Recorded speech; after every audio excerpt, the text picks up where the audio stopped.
Hey everyone, welcome to my channel. Thank you so much for visiting. I wish for your good health and well-being.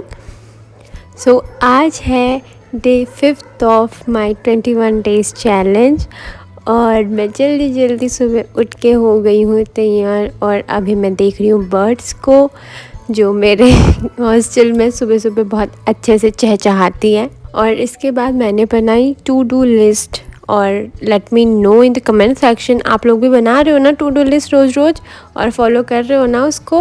अगर कर रहे हो तो comment section में ज़रूर बताना, ठीक है। और आज है सैटरडे और टू डू लिस्ट बनाने के बाद मेरी 8 बजे से क्लास थी तो मैं उसके लिए फटाफट से रेडी हुई। और सैटरडे के दिन ना 8 से 4 बजे तक क्लासेस बैक टू बैक होती रहती है तो हम बहुत ज़्यादा थक जाते हैं।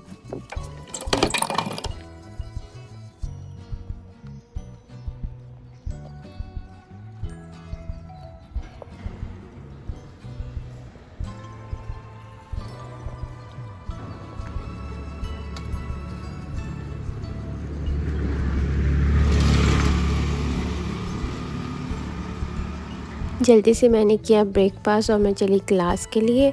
और क्लास हमारी पहली मेडिसिन की क्लास थी, दैन उसके बाद हमारी कम्युनिटी मेडिसिन की क्लास थी तो वो हमने अटेंड की। क्लास करके हम आ गए हैं वापस, बैक टू बैक क्लास थी आज हमारी। अब हम गए हैं थक, अब हम करेंगे लंच। देन अगैन हमारी पैथो का प्रैक्टिकल है तो उस पर जाएंगे।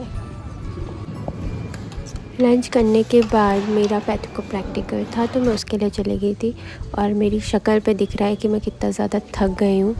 पूरे हफ्ते हम रोज़ क्लास जा के बहुत ज़्यादा थक जाते हैं। और ये है हमारा जंगल से जाने वाला रास्ता।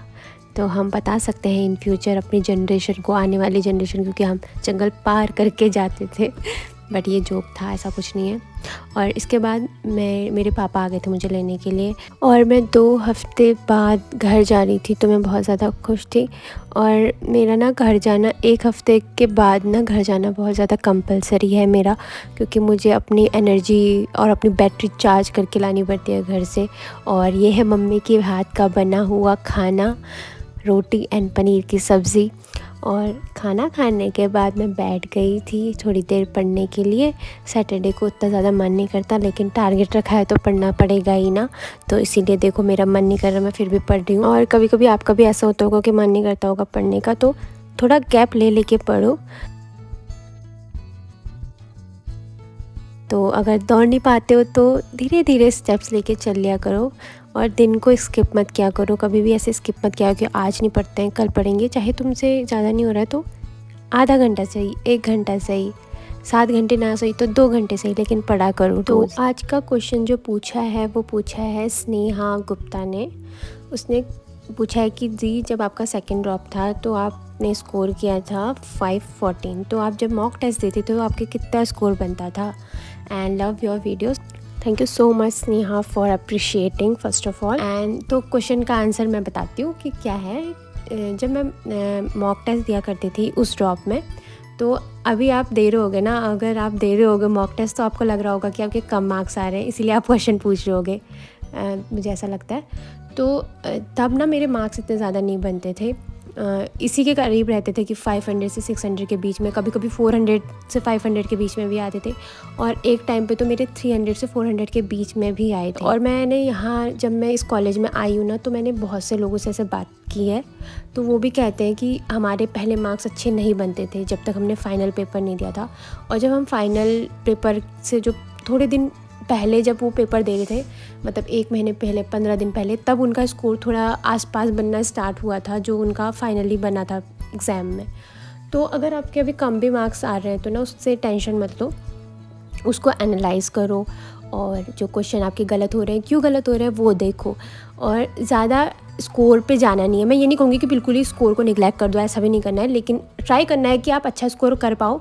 लेकिन अगर कम भी स्कोर कर रहे हो ना तो उससे डिमोटिवेट मत हो, मतलब देखो कि कहाँ गलती हो रही है। अब गलती हो रही है तो आगे गलती ना हो, तो क्या करें कि आगे गलती ना हो उस क्वेश्चन में, वो देखो।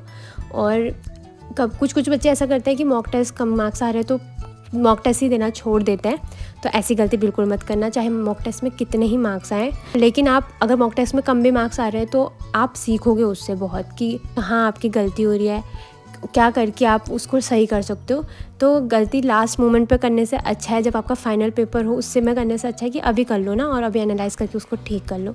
तो ये करना। एंड आई होप मेरे इस एक्सप्लेनेशन से आपके क्वेश्चन का आंसर आपको मिल गया होगा। और अगर आप में से किसी और को भी कोई क्वेरी है, किसी भी क्वेश्चन, कोई भी क्वेश्चन आपको पूछना है तो आप पूछ सकते हो कमेंट सेक्शन में। और अपने फीडबैक देख सकते हो कि आपको व्लॉगिंग कैसी लग रही है। कमेंट सेक्शन आप लोगों के लिए, आप कुछ भी बोल सकते हो उसमें, पॉजिटिव नेगेटिव जैसा आपका मन करे। और आई होप आपको आज की वीडियो अच्छी लगी होगी। आज की वीडियो में बस इतना ही था। जल्दी मिलते हैं एक नई वीडियो के साथ। Till then bye.